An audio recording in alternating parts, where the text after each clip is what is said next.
So, Gary, I think that one thing that probably a lot of people don't recognize is that the VII Foundation was set up at exactly the same time you and Ron, Haviv, and others set up VII Photo back in 2001.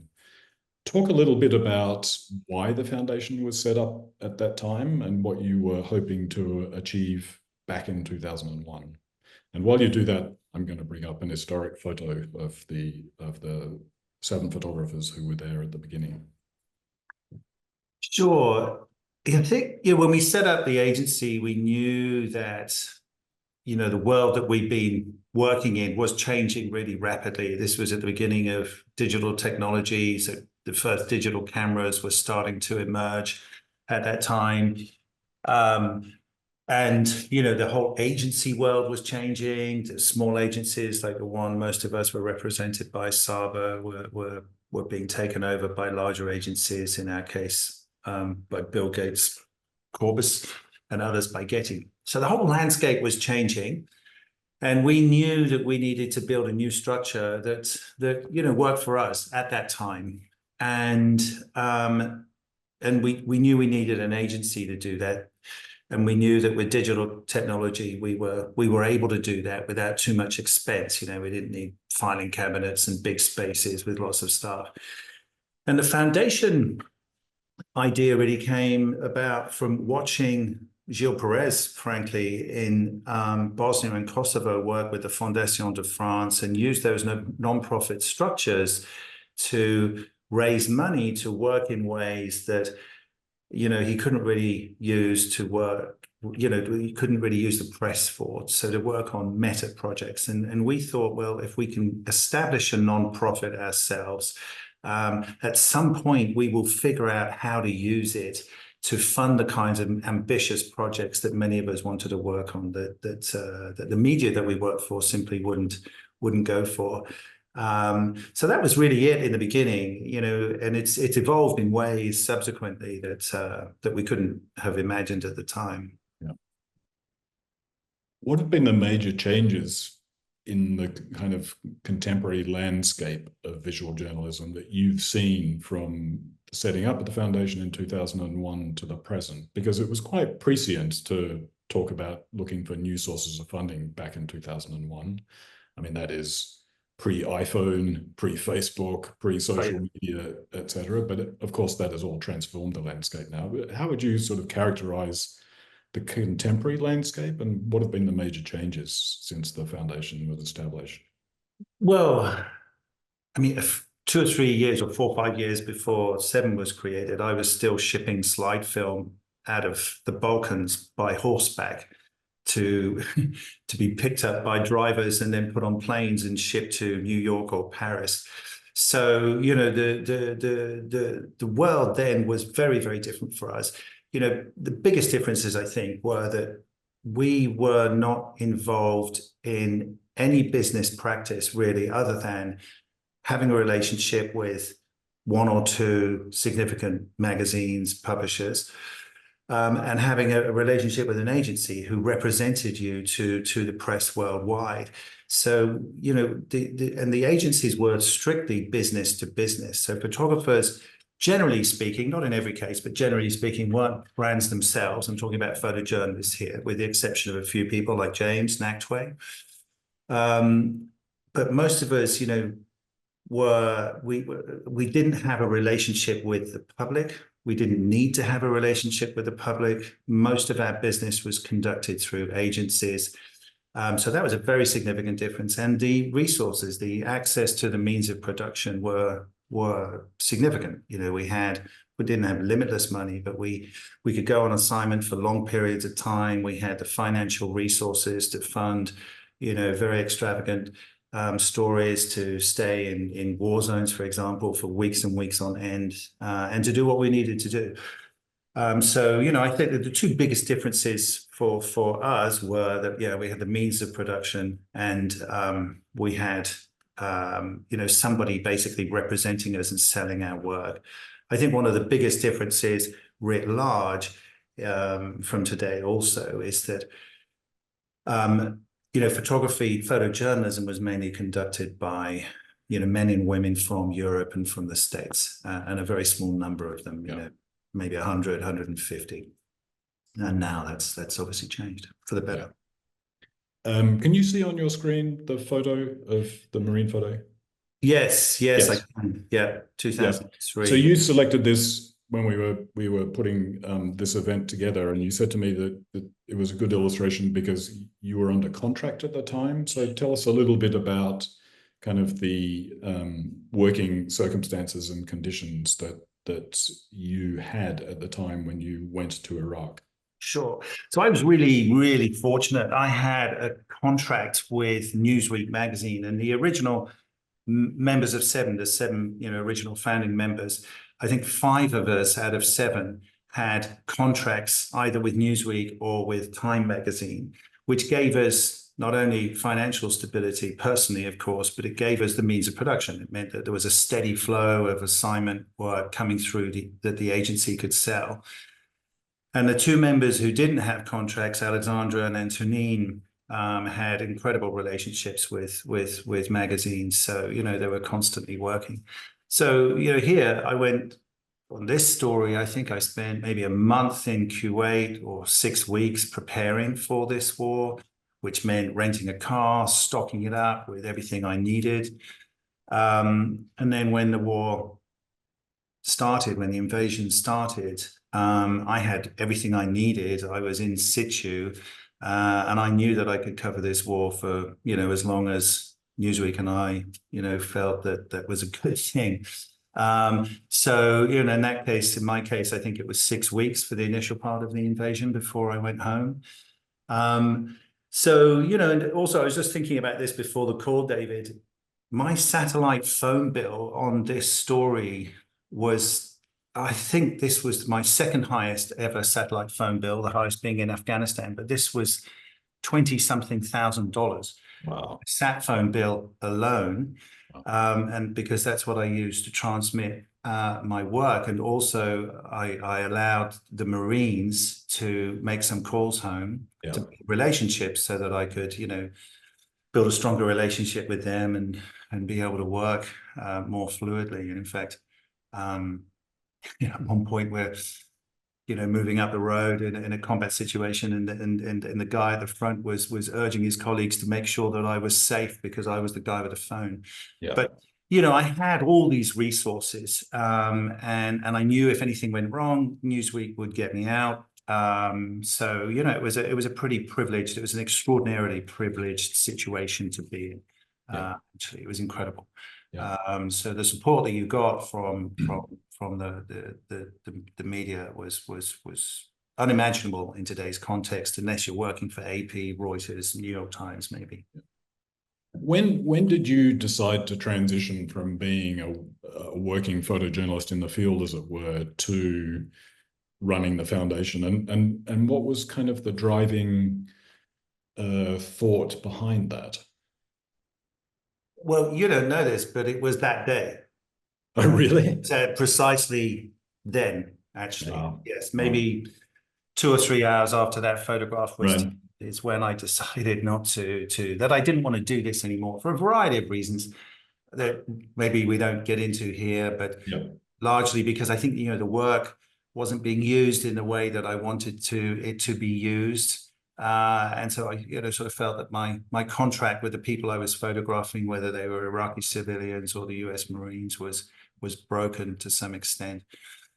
And the level of violence was extreme. So it was that day that I decided I didn't want to work as an active photojournalist for much longer. But in fact, it took me another 6 years to transition and find another means, and that came through being offered a fellowship, a Nieman Fellowship at Harvard, which gave me the space to rethink and gave me new skills. I learned a lot of new skills at Harvard and then at Tufts University, where I went on to teach afterwards, and where I was able to develop a lot of the teaching practice that we've put in place here at the VII Foundation with our education programs.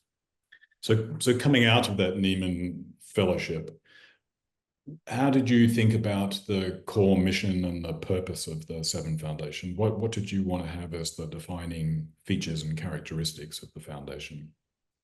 So they haven't really changed very much. Ron and I, were both, Ron and I were the main drivers of the foundation. Ron and I were both committed to, long form storytelling. So, sort of the kind of meta projects that you've seen us do, whether that's, Imagine Reflections on Peace, the Millennium Villages project, for example. But we wanted to work on these sort of big storytelling projects, which also had an educational component where there would be some messaging, where we build curriculums. And we like to think of it really as in the old days, the exhibition or the book would be the destination of the work or the publication. And with the foundation, those things are really now the departure point. It's where we start the dialogue with the public. So that was always a big part of what we wanted to do. And then the two other spaces that we still occupy are education and training. Yeah.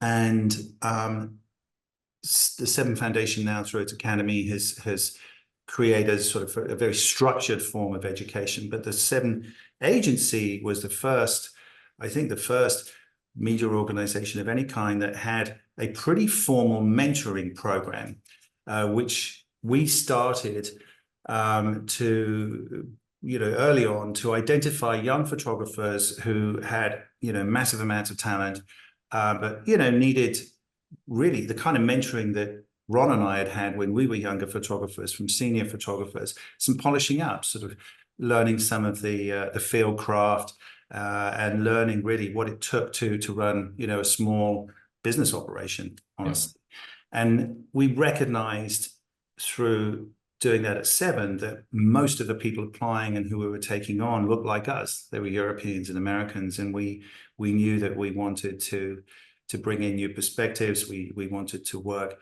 with young photographers from the majority world, especially.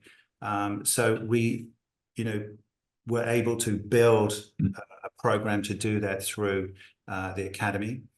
And then we also, what we call sort of media advocacy, we also wanted to address, issues that were important to particularly visual journalists and use our platform, use our voice to engage in a dialogue with the rest of the world about that. Yeah. So as one of the illustrations for that, you mentioned Imagine, the big project Reflections on Peace. I mean, what we're seeing here on the screen are some images from that, but importantly, and I think this ties into the sense that you were conveying about going beyond book and exhibition, this is a supplement from Oslo Bijenya, which is one of the major newspapers in Sarajevo in Bosnia, a multi-page supplement covering that. So it was getting that material out in countries that have post-conflict societies, and partnering with media organizations of that. So just want to underscore that point. And just as a side point, because you mentioned... I can't see that picture, David, actually, on the screen. Yeah. I don't have that picture on my screen, but... Oh, okay. I'm having some problems with the screen share, so I will try again in a second. But while I look at that, you mentioned VII Photo and VII Agency. Last year, the foundation acquired VII Photo. I'm not sure many people understood in the general photo world what that meant and what that involved for the photographers. Say a little bit about why that acquisition took place and what the effect of that is. Sure. So the VII Foundation, the Academy, and the agency all shared this name, VII, but they were in fact separate things. Yeah. And that was confusing. So we were always looking for a way to try and sort of simplify the structure, to be honest with you. But one is an LLC and the other's a non-profit. So that was complex. But what enabled us to arrive at that place really is just one of the fundamental changes in this industry that I'm sure everybody on this call will be familiar with if they're working as photographers, which is the business of being an agency has fundamentally changed. And, when VII started, I think more than 90% of its revenue came from working with the press.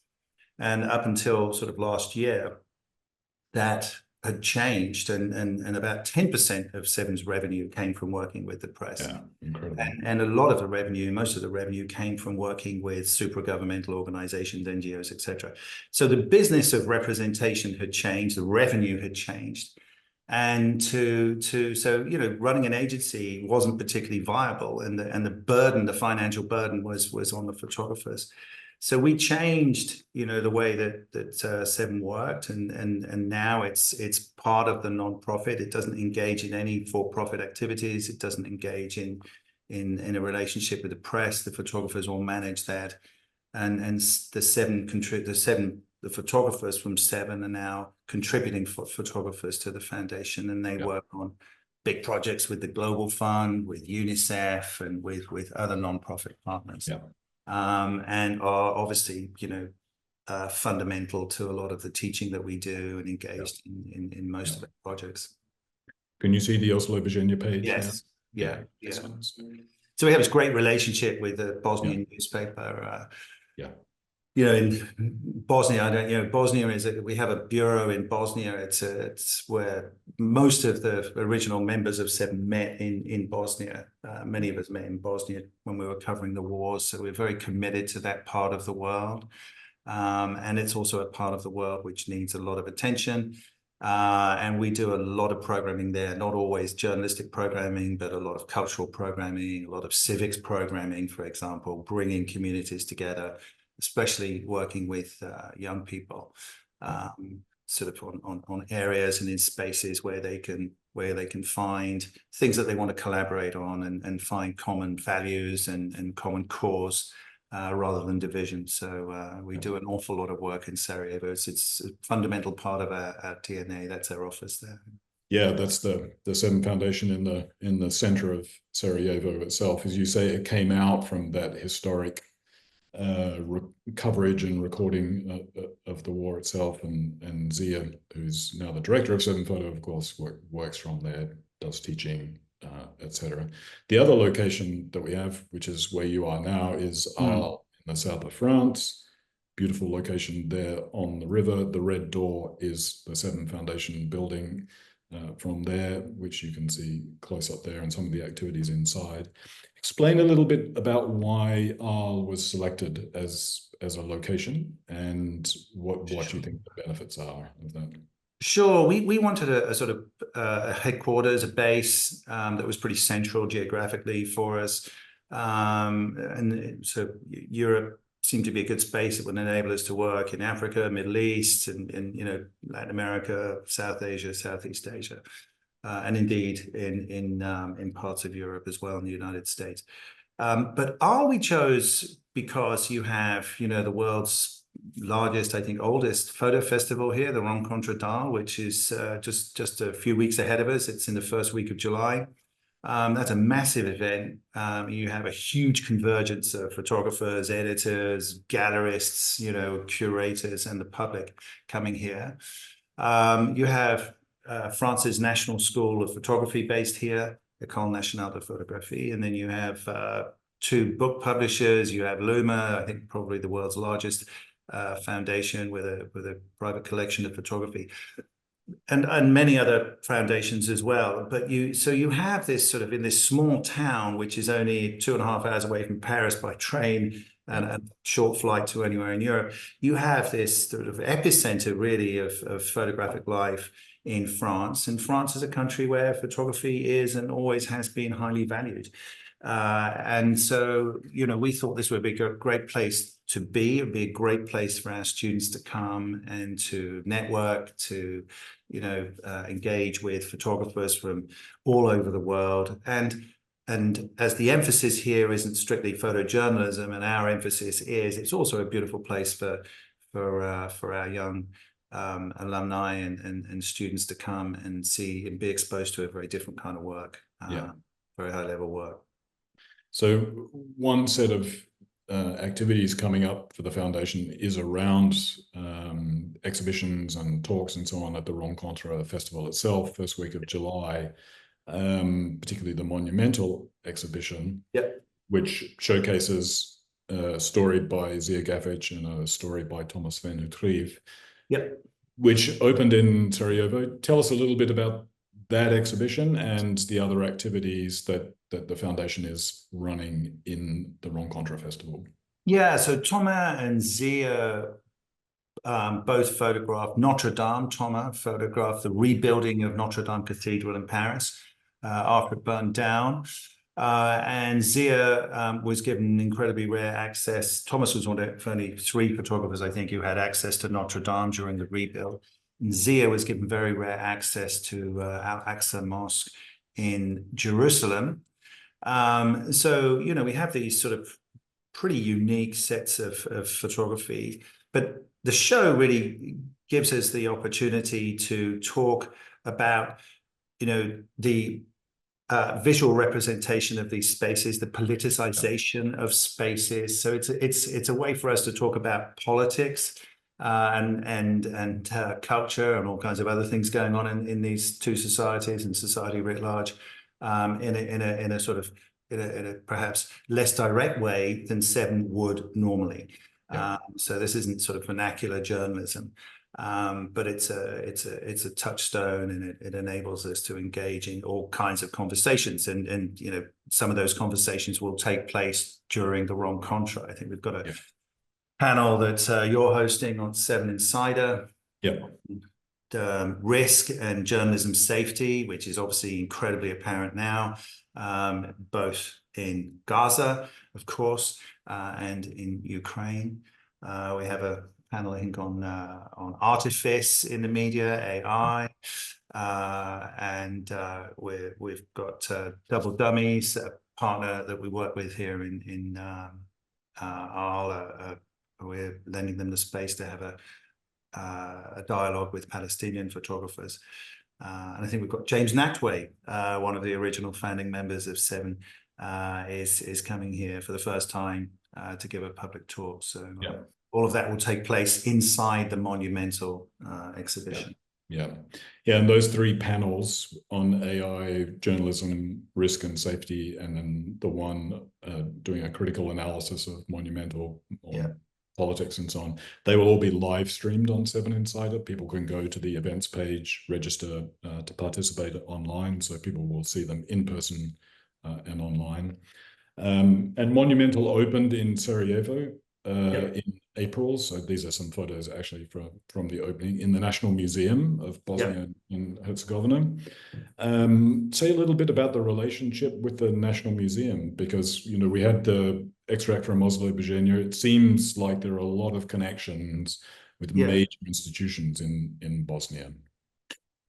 Yeah, I think because we're all now of a certain age and have worked in Bosnia for a very long time, since the war, we have built relationships with individuals and with institutions there that it would be quite difficult, frankly, to build elsewhere. And, you know, we're now able to collaborate with a lot of those institutions and produce this programming in a post-conflict society. So this is perhaps a lesson for some of the younger photographers on the panel. You know, it used to be that when I started my career, you'd go off, you'd photograph whatever it was you were assigned to photograph, and then you'd move on to the next story. But what a lot of us at VII have done, and a lot of photographers elsewhere as well, is sort of maintain these relationships and contacts that you build in countries that you visit frequently. And by doing that, we have allowed ourselves and our friends who run these institutions to collaborate. We've created a space for collaboration, which is mutually beneficial. But it enables us to have a very big impact here. So by collaborating with national institutions, in this case, you know, the National Museum, you know, you've got your work addressing some very serious issues on the walls of a national institution where you have tens of thousands of guests walking through. Invariably, whatever is hosted by the National Museum makes its way onto local television, into local press, etc. So we're able to work in a way in Bosnia that now that we were not able to work or contemplate working 20 years ago when this sort of story all started for us. And I think it's really important to develop those relationships, to maintain relationships, nurture those relationships. And build partnerships. I mean, like the one we have with Photo Weeks that enables this, so it's, we used to work in isolation as lone, photographers. And now we don't do anything in isolation. Everything we do is collaborative, absolutely everything. And the best projects, are the most collaborative. Yeah. Yes, and that collaboration in Sarajevo and Bosnia is going to continue. We will have news over the summer about a master's program in visual journalism that we're going to deploy and start September 2025, which is a partnership with the Faculty of Political Sciences at the University of Sarajevo, both a 1-year and a 2-year program. So I'm very excited about that because I think that we will be able to have an education portfolio that runs from the Foundry workshop through our 3 levels mentor program all the way to a full master's degree. And Sarajevo is, a fantastic place to do that, and we've got good partners at the university for that. Yeah. Also worth pointing. Yeah, go on. Sorry. It's it's super exciting, right? Who would have imagined in 2001 when we created VII that we would be collaborating with a very significant political science department at the University of Sarajevo to create a master's degree, in visual journalism and poli-sci. It's a remarkable evolution. So at the same time that the monumental exhibition opened in Sarajevo, we actually had 2 other exhibitions. Zia and the team in Sarajevo were pretty busy putting that together. Yeah. One was See Through the Noise, which first showed in Arles last year when the foundation opened the campus here. And that was at the Sarajevo Memorial Center, which was, a fantastic display and construction there. There's Zia top left opening that exhibition in April. And this included a couple of well-known photographs from the VII photographers. And Ilvi had an exhibition of her Born Free project in a private gallery in Sarajevo. So for a week there were, well, actually a little bit longer than a week, there were 3 major shows up from the foundation there. Really beautiful. It's great to see Born Free there because, of course, the Born Free generation in South Africa has a lot in common with the young generation in Sarajevo, right, in Bosnia, who were born after the war. And so what we're able to do in Sarajevo, what we love doing in Sarajevo, is rather than looking backwards, which I think a lot of us have a tendency to a reflex to do, we're able to look forwards, and you can bring work to Sarajevo, which addresses a lot of the issues and concerns and problems, frankly, that are prevalent and very obvious in the Balkans. Yeah. But these are problems that other countries are wrangling with too, and other communities and other societies are wrangling with too. And so it just enables that conversation to start. And it also, by using other countries, it shows the Bosnians that they're not alone confronting these difficulties and these issues. Yeah. We've had fashion shows here in Sarajevo, which is fantastic. You turn up and see mothers and fathers with their young children all dressed up, taking selfies in front of Dolce and Gabbana photographs, and that again is another way of sort of just normalizing things, actually bringing normative culture to Bosnia and moving away a little bit from the violence and war that most or many cultural experiences in Sarajevo seem to be. Yeah. So we're getting towards the end of our time. We will have time for questions. If people have questions, I'll have a look at the Q&A box in a second, and we'll get to those. But we do have an offer for people on the call, because some of the VII photographers are running workshops just before the Rencontre week. And you can go on the VII Foundation website to see the available workshops. And if you're interested, then viewers on this call can get a 10% discount on those with that discount code Insider10ARL. Screenshot that now if you want, or email us later. We'll send you that information if you're interested in that. But there's more information on the website about those workshops. Let me just stop that and see. We have some questions for you. So Ted is asking, as I recall, and I may be wrong, but VII Insider came about during the pandemic lockdown in a desire to continue dialogue, education, and guidance to photographers around the globe. Would VII and the foundation have grown as it did without the pandemic? Perhaps I'm grasping for the proverbial silver cloud in the pandemic fallout. Just curious. Oh, good question. I think it would have grown differently, actually. But I think the pandemic did create opportunities for us to engage with people online in a way that, you know, might have taken us a lot longer to figure out, particularly our teaching. So, you know, obviously we couldn't teach person to person during the pandemic. And so we developed very quickly an online education program that has enabled us to teach now. I think, I don't know the number, David, it's over 1,000 young more than 1,000, in 10 languages. And I know that we would not have done that.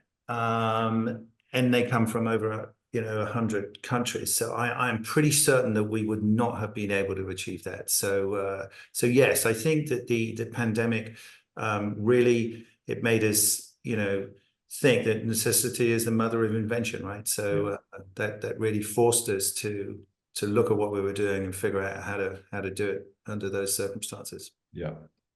A question from an anonymous attendee about rights for images when the contributing photographers are working for the foundation. Do the photographers retain the rights to their images when working for the foundation when the job is funded by an NGO or a government or an external sponsor? So if the photographers are working on a foundation project, yes, absolutely, they keep their rights.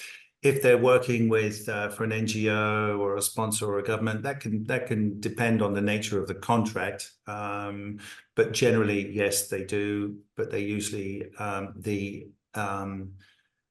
as with the media, actually, the NGO, the sponsor, or the government will also have rights to use that imagery as well. But photographers very, very rarely give up the rights, and if they do, they would be remunerated appropriately. Yeah.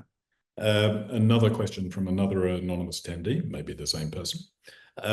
How does working for a non-profit differ to working with a for-profit agency as a photographer? Well, the fundamental difference is that with the non-profit, the non-profit foundation doesn't represent the photographers to the press. So we don't represent their sort of for-profit work, if you like. They either do that by themselves, or in the case of many VII photographers, they do that with another agency. I think they're mostly with Redux. But so we can't get engaged in negotiating with them for their for-profit work. So that's the fundamental difference. But in other respects, that's the major change, and we don't sell our archives. So it's a big difference. Yeah. So one final question, which takes us back to the beginning and the photo you showed from Iraq, from Young-Soo Kim. She says, I know you showed a picture from the battle for Diyala Bridge and told us a bit about it. Can you tell us more about your experience regarding the battle? Did Newsweek publish any photographs that showed casualties of the US military from the battle? No, they didn't. And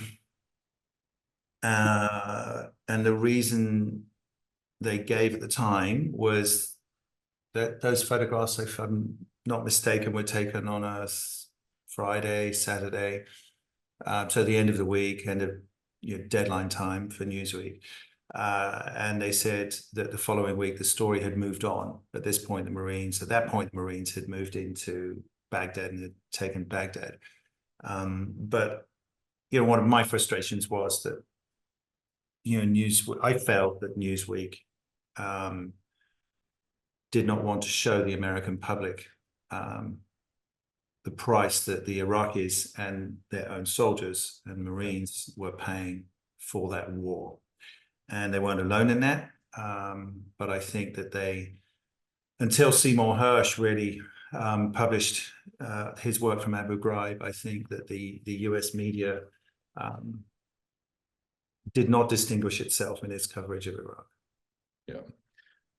Do you think that has changed at all? I mean, we're coming towards the end of our time. We could discuss this for a long time, but as a final kind of question, picking up on that, do you think that media coverage of conflict, how many graphic images they rely on, has that changed at all since you set up the foundation to the current period? Or do you think it's just been consistently less than That's a one would great expect? Yeah, it's a great question. I don't think the media is averse to publishing graphic images, but I think it's generally averse to publishing graphic images of the destruction its own army wreaks, right, and casualties on its own side. So, publishing graphic pictures of other people's pain and suffering is a lot easier for them generally. That's not surprising, but that is the case, and I think, to see a lot of to sort of truly understand what's going on, you need to look beyond images in the press. I think the press can do a really good job at covering a conflict for sure, but it's pretty incomplete, I would say. It's pretty disappointing.